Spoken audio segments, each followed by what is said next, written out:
The UN General Assembly voted overwhelmingly Thursday to denounce President Donald Trump's recognition of Jerusalem as Israel's capital, largely ignoring Trump's threats to cut off aid to any country that went against him. The non-binding resolution declaring U.S.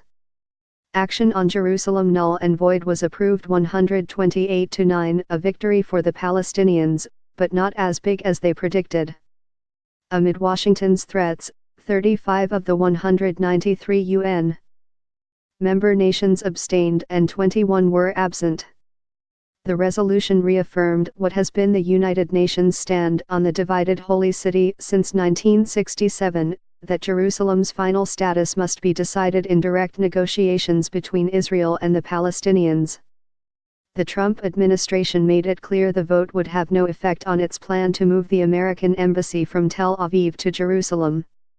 An Israeli Prime Minister Benjamin Netanyahu said afterward that he completely rejects the preposterous resolution.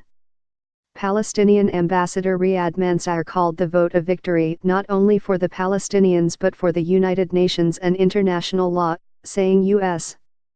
Ambassador Nikki Haley failed miserably in persuading only 7 countries aside from the U.S. and Israel to vote against the resolution. And they used unprecedented tactics, unheard of in the diplomatic work at the UN, including blackmail and extortion, he said.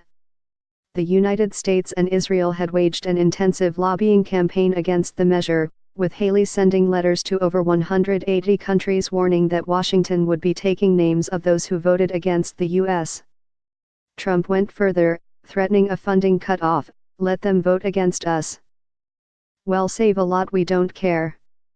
President Donald Trump threatened Wednesday to cut off U.S. funding to countries that support a resolution criticizing his decision to recognize Jerusalem as Israel's capital. "Well, save a lot, we don't care," he said, alluding to U.S. aid. The president strongly supported U.S.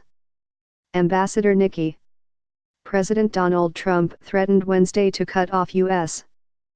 funding to countries that support a resolution criticizing his decision to recognize Jerusalem as Israel's capital.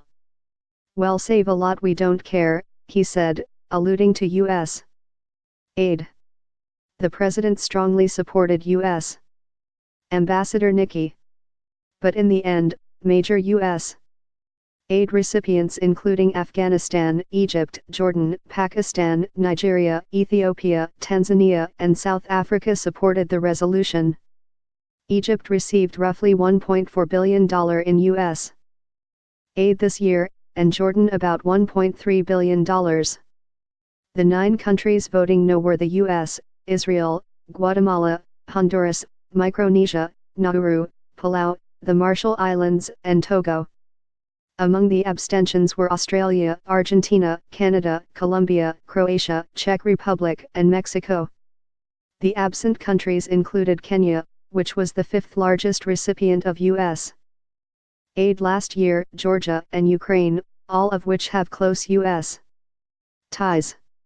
After the vote, Haley tweeted a photo naming the 65 nations that voted no, abstained or were absent, and said, "We appreciate these countries for not falling to the irresponsible ways of the UN." She later sent invitations to the 65 ambassadors inviting them to a reception on January